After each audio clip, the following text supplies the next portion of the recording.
Much.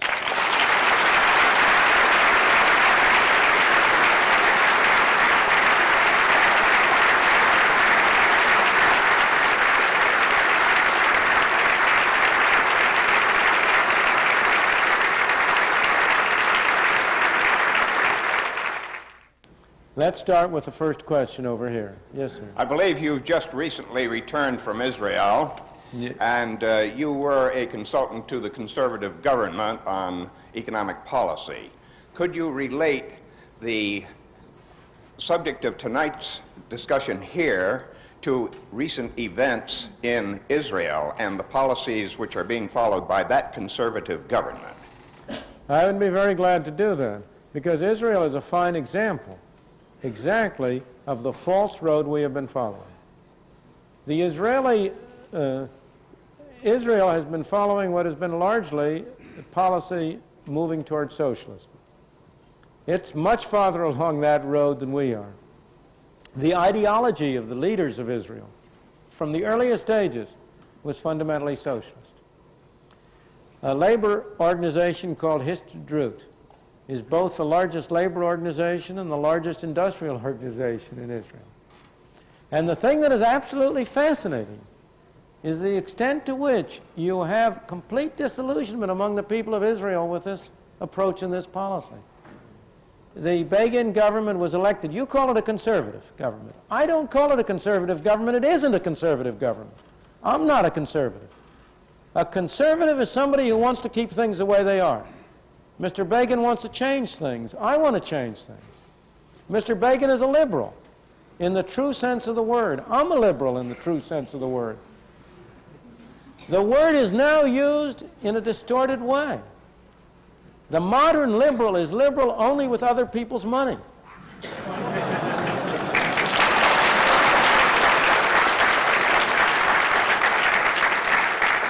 The word liberal means of and pertaining to freedom. And I believe in freedom, and a true liberal is somebody who believes in freedom. It isn't freedom for the government to take 40% of my income out of my pocket and spend it on things that we, through our political mechanism, have decided on, but nonetheless that I as an individual, you as an individual, have no control over. So I will not agree with your description of Mr. Begin or his government as conservative. They're not. They're a liberal government. And in fact, you see, the word liberal still retains its 19th century meaning in most of Europe. And if you take the parties which together make up the Begin government, a major party is a liberal party of Israel. Now, with respect to the problems, the problem has been that as a result of the socialist tendency in Israel, you now have an enormous fraction of national income in Israel being spent by the government. You have a wide range of government and quasi-government enterprises. Over half of the people in Israel, half the workers in Israel are employed by either direct or indirect governmental enterprises. You have subsidies and everywhere for industry, for labor, for what you name it. And the result has been that you have a very great degree of dissatisfaction on the part of the public at large in respect of the inefficiency which develops out of this kind of thing, in respect of the restrictions on people's lives and activities, and that's why there is no sentiment within Israel today for a continuation of a socialist government. The papers here made the election of Begin hinge primarily on international affairs. It didn't at all.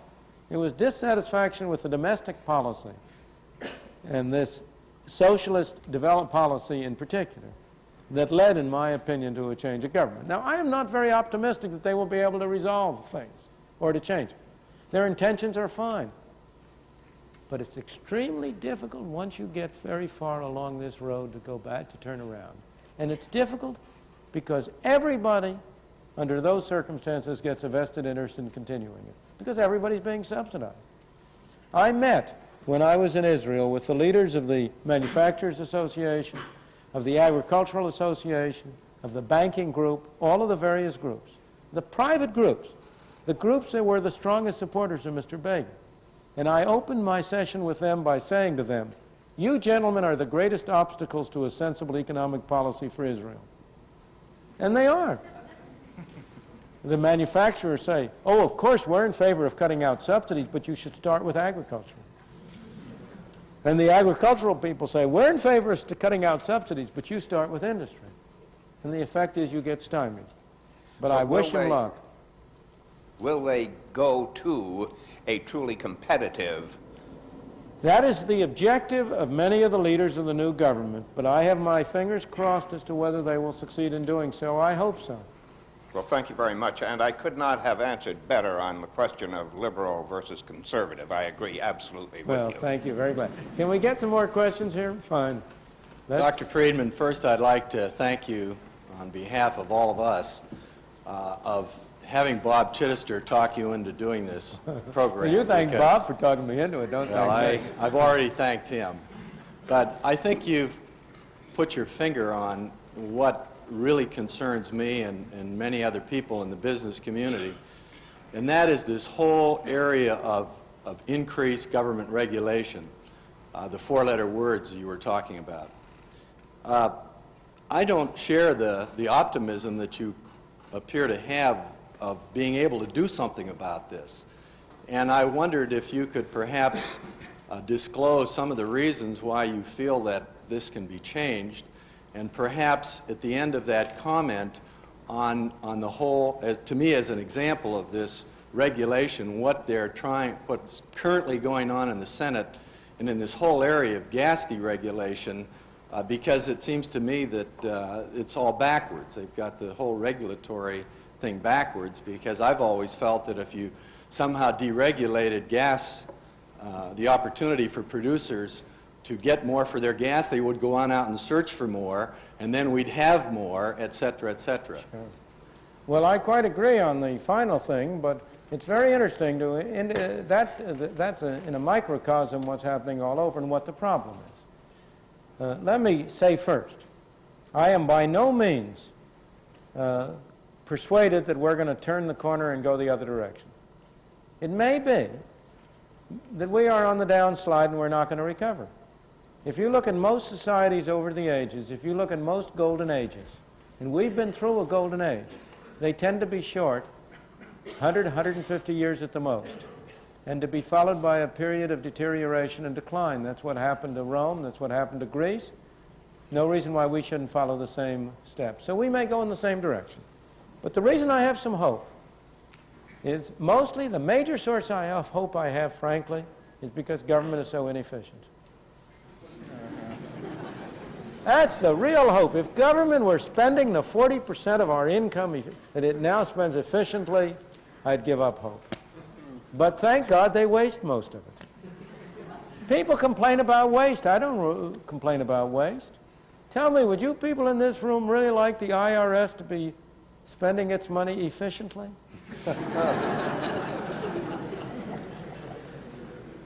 Now, obviously, in general, we don't like waste, but one of the effects of this is that government doesn't have as much control as you might think it would. Because you and the other businessmen, you see, you have a war. You have a few 100,000 or 1 million bureaucrats.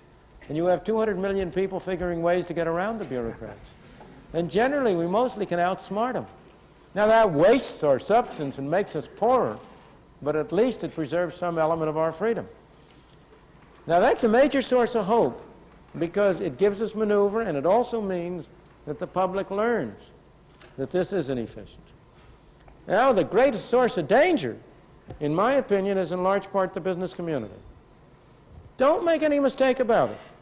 To be pro-free enterprise is not to be pro-business. They are two very different things. And again, I'm not blaming people, but only trying to understand them. Go to the oil and gas regulation. Who are the lobbyists for keeping the controls on oil? If you read the newspapers, you'd think it was consumers. It's a bunch of nonsense. The major source of pressure for keeping oil controls on are one part of the oil industry. Because what you have in this case, consumers don't benefit from the control of the price of oil or gas. It's a bunch of nonsense. We pay the full cost of oil and gas. We're importing oil from abroad. Well, we have to pay for it, don't we? I assure you the sheiks of Arabia aren't paying for it. We're paying for it. And if we don't pay for it directly at the gas pump or at the fuel pump, we pay for it indirectly through taxes. So we're paying for it. Where's the pressure against deregulation? The fact is that right now we have a system under which you have, through price control, a heavy tax on domestically produced oil, which is used to pay a subsidy to those people who refine oil at home, and also to pay a subsidy for importing OPEC oil. To tell the full story gets too complicated.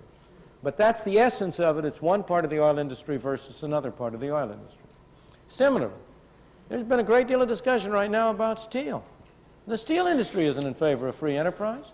It wants tariffs, it wants import quotas. Again, I don't blame them. They're trying to protect their own interests. But the rest of us are fools if we let them get away with it. So that I'm not fully optimistic that we're going to solve this problem. But the reason I have some optimism is because what fundamentally determines what happens are the attitudes and philosophy of the people at large. Washington has been doing these things because the public has been telling him to. And the only hope is that the public changes its views and its attitudes and comes to recognize what's going on. And there's been a big change there. You no longer have the immediate belief on the part of the public at large that the way to solve the problem is to have government impose more controls. The public at large is fed up with that. And you have more and more examples. Don't you think it's been a very good example for the public at large to have Freddie Laker destroy the pricing system for transatlantic flights, which have been maintained by the Civil Aeronautics Board for these many years? Well, I think as those examples come along, the case for deregulating airlines is going to be very strong.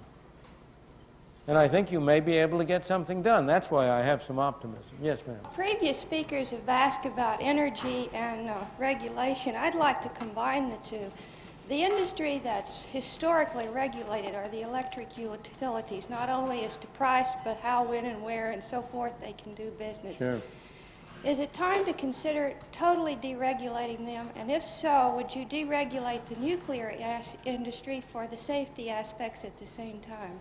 Well, now, you raised a series of very complicated problems which cannot really be answered in simple yes or no terms. Let me go to the very end. What we need is not regulation of safety aspects. We don't need regulation of safety aspects. We need responsibility.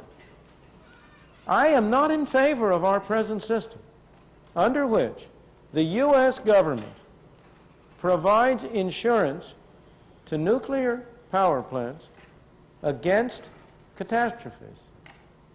Because if the U.S. government is going to assume the costs of such things, then it's going to have to impose the controls.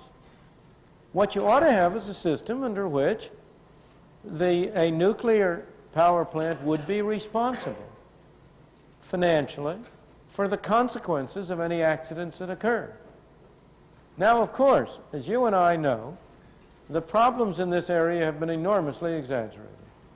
Nuclear power has been incredibly safe. It's been far safer than coal power or oil power or even water power in terms of actual experience over the past 20 years. But nonetheless, it is highly desirable to have arrangements, to have a set of rules of the game under which public utilities or companies that produce nuclear power are held responsible for any effects of their behavior. They ought to be responsible for compensating people, just as if you drive an automobile, you ought to be required to have insurance, which will enable you to be responsible if you hit somebody. It is an appropriate role of government to make sure that third parties are protected from things that they could have had nothing to do with. So in that respect, I think that you ought to eliminate many of the specific safety controls and regulations, but substitute requirements for responsibility on the part of power plants, whether nuclear or otherwise, for compensating people for any injuries that are imposed on them. Now we come to the utility industry in general. It is grossly overregulated. It would be highly desirable to reduce the amount of regulation. There is no problem in reducing the amount of regulation. A colleague of mine, George Stigler, made a study many years ago of the effect of regulation on the prices of utility, of electric utility and the others. And he did it by comparing different states, some of which did have regulation at one time, some did not. And lo and behold, regulation did not lower the price or affect the price that was charged to customers. You might ask, well, if you don't have regulation of utilities, what does limit them? Won't they go and raise their prices sky high? The answer is that there are always alternative sources of energy. There may not be. You may have only one electric line, but you have other ways of getting power. People can live in different areas. If you raise the price, they'll buy less, and so on. So that on the whole, I am very strongly in favor of a wide-scale reduction in the extent of regulation of utility pricing. Again, that's the kind of change that ought to be done gradually over a period of time and not necessarily overnight. There are two kinds of changes. Some kind ought to be done overnight. The regulation of the price of oil and natural gas ought to be eliminated tomorrow.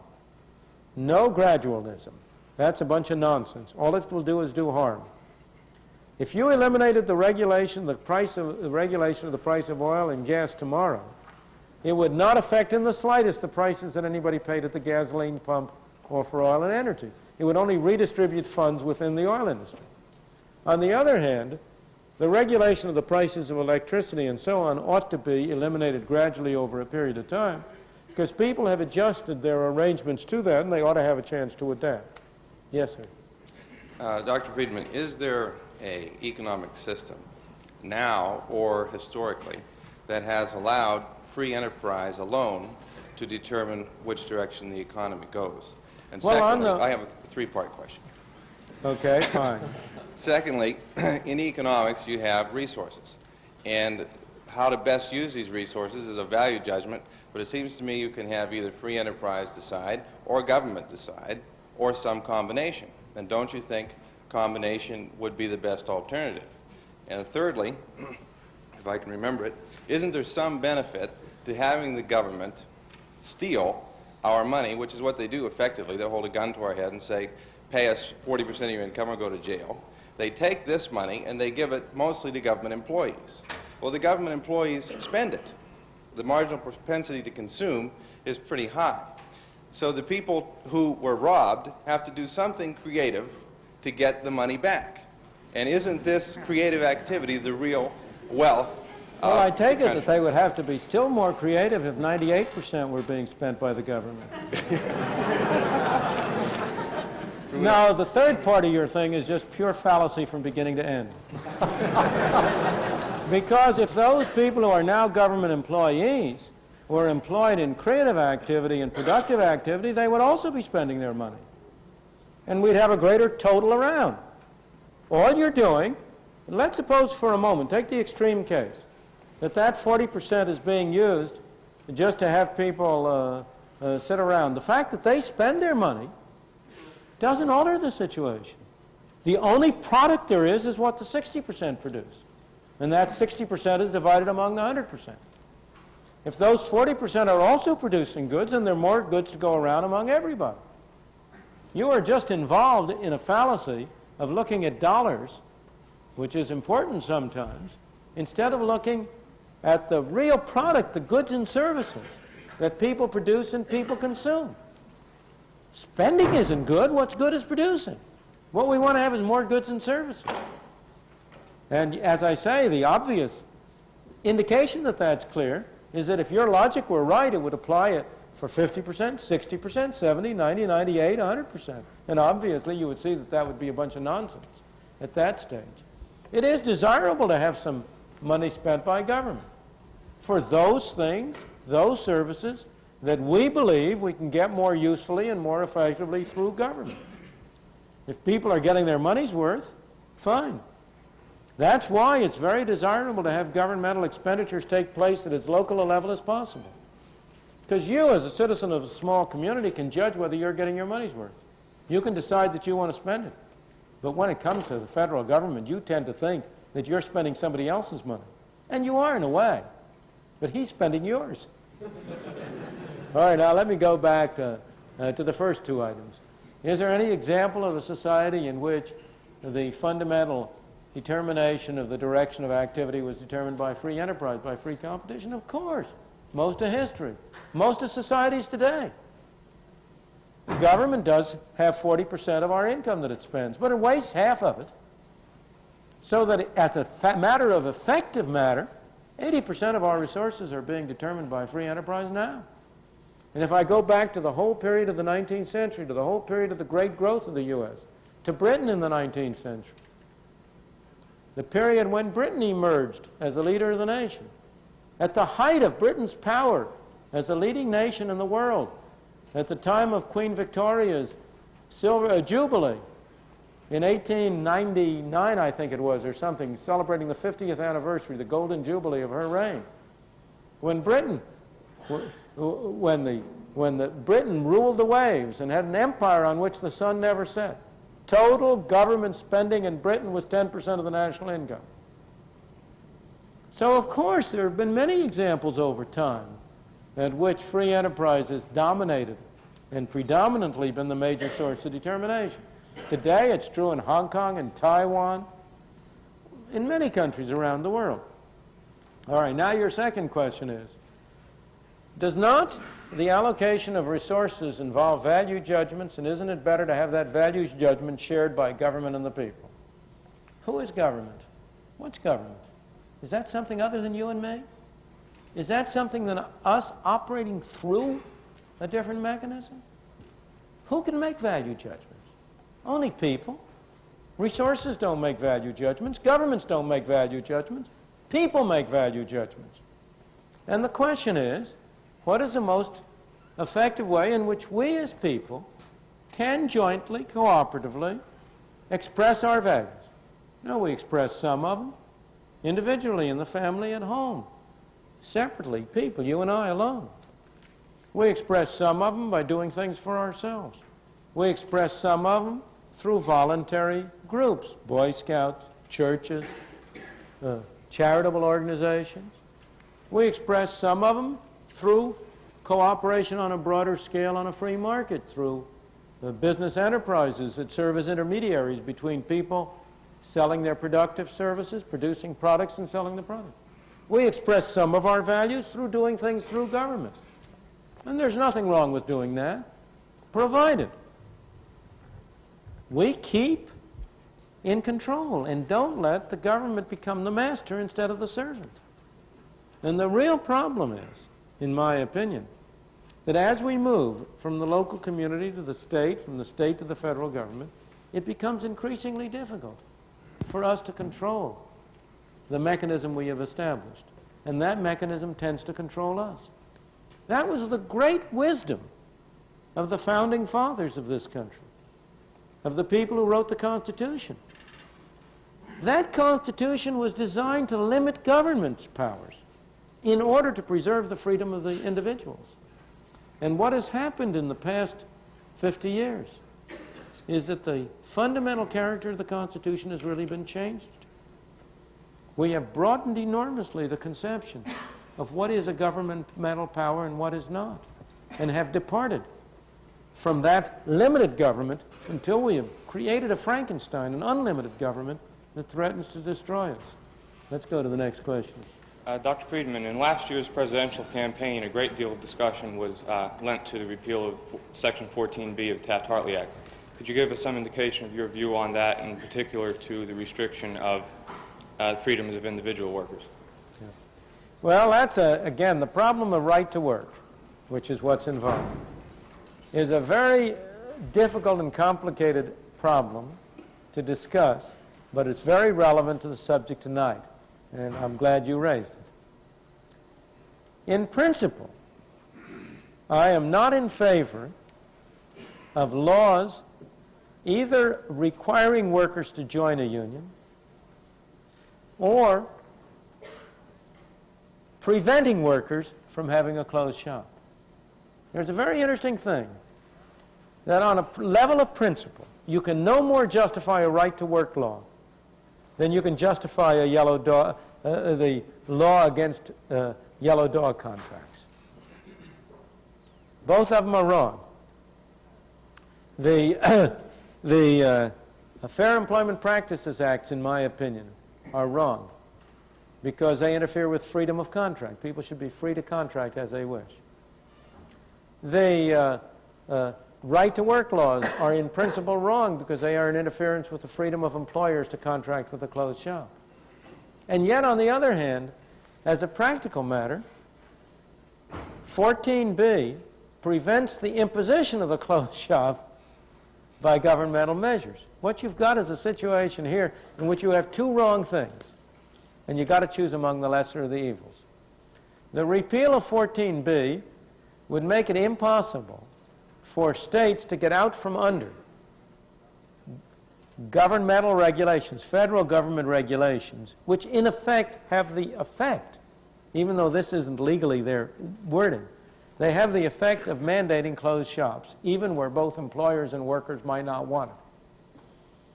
And 14b provides a loophole whereby the individual states get out from under that requirement. And as a result, what I'm really in favor of is not the repeal of 14b, but a much more far-reaching change of federal labor legislation, which instead of having the federal labor legislation be as one-sided pro-union as it is, made federal legislation much more neutral than it now is. And under those circumstances, I would not support right-to-work laws. Under the present circumstances, I'm in a dilemma. I don't like to support them because they seem to me wrong in principle, and yet they offset another evil, and on the whole, the right-to-work laws seem to me the lesser evil of the two. So I think you've raised a very difficult position. Let's take the last question, and then we'll let everybody go home. Dr. Friedman, I'd like to hear your answer to a very simple question that's often very persuasive, and that's that the existence of big business requires the existence of big government. Yeah. Well, the answer to that is that big government produces big business in part, rather than the other way around. There is nothing about the existence. First of all, what do we mean by big business? Businesses have gotten larger in absolute size. An individual business on the average employs much larger number of people than it did in an earlier stage. But in the main, business has not gotten bigger in terms of the share of the market occupied by a small number of enterprises. The great developments in the past 100 years have been improvements in communication and transportation which enable competition to operate over a much wider area. 100 years ago, you had much more local monopoly. The small enterprise was much bigger compared to the local market than the big enterprise can be compared to the broad market.